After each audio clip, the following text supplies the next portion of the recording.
Welcome back to TCM. I'm here with my colleague, Professor Patrick Jagoda, here at the University of Chicago. Welcome, Patrick. Thank you. So you direct the space that we're in here, the Weston Game Lab.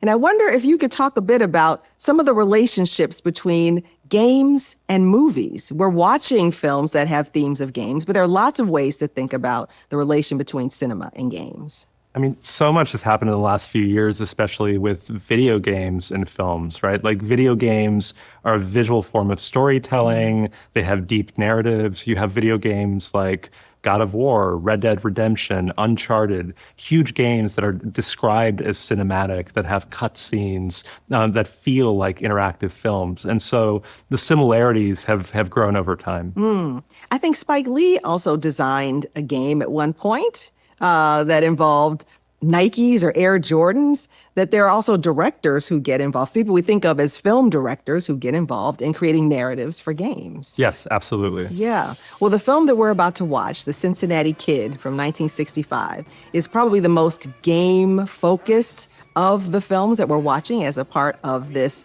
lineup of films featuring games. It is a film about an up-and-coming poker player played by Steve McQueen, and he runs up against a master played by Edward G. Robinson for a very high-stakes poker game. This is a film that actually has a lot of different games represented, even though poker is the main one that we see. Yeah, absolutely. I mean, we have everything from solitaire to cockfighting being mentioned across the span of the film. You know, there are a lot of films that are about games that are sports. Cockfighting, though, also is something that we could think about as a kind of game. I hadn't thought about that.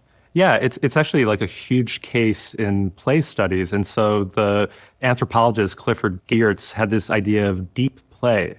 And the idea of deep play was sometimes people get into games to an irrational degree.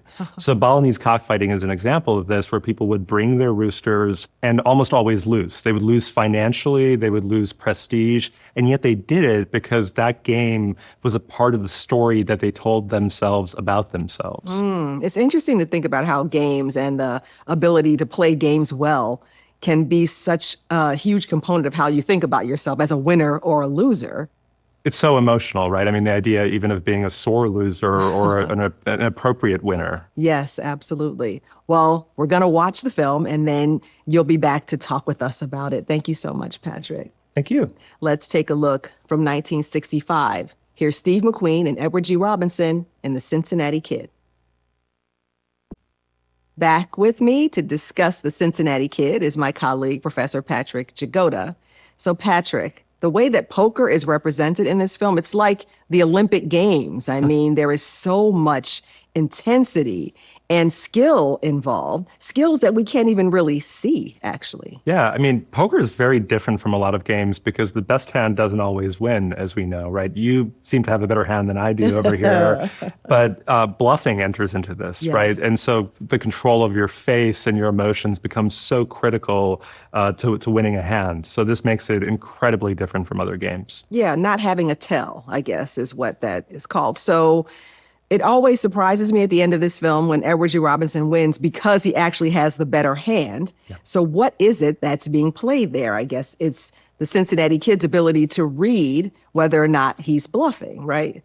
Right, and a big part of that is also the context, how long the game has gone on for. And poker games go on for incredibly long amounts of time. I mean, there was once a poker game in the 1880s that went on for almost 8.5 years, allegedly, with different players coming in and out. The longest poker game in history, allegedly, was about 14 years, according to the Guinness Book of World Records. Oh, my gosh. So, but even in the film, right, this is a game that takes place overnight. They have to have a nap in the middle of it. Yeah, the dealers need to change because they get tired. It's a marathon experience. And partly what we're seeing is it's a game of stamina, that the older player can get tired, and that might give an edge to the younger player. But as it turns out, that's not the case. Yeah, psychology really enters into it, and they get into each other's heads as the game goes on. Can we talk about Anne Margaret's character for a moment? Because when we meet her, she's shaving down some puzzle pieces. The idea of cheating is also something that figures into this film in an important way. I mean, she even says that she cheats in solitaire when she's not playing against other players. Yeah, cheating can be a big part of this, even with shuffling, right? That enters into it as well. And so if you're trying to get a fair game, shuffling should be about randomness.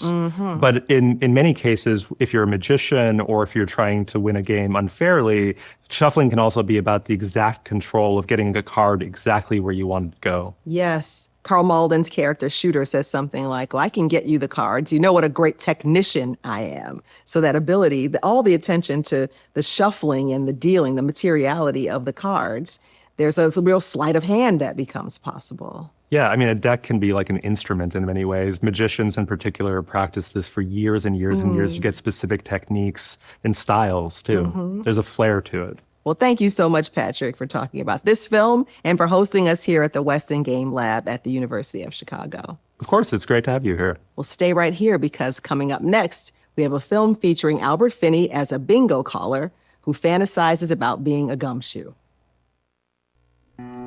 Next on TCM Gumshoe, then The Last of Sheila, and later After the Thin Man. TCM is counting calories tonight.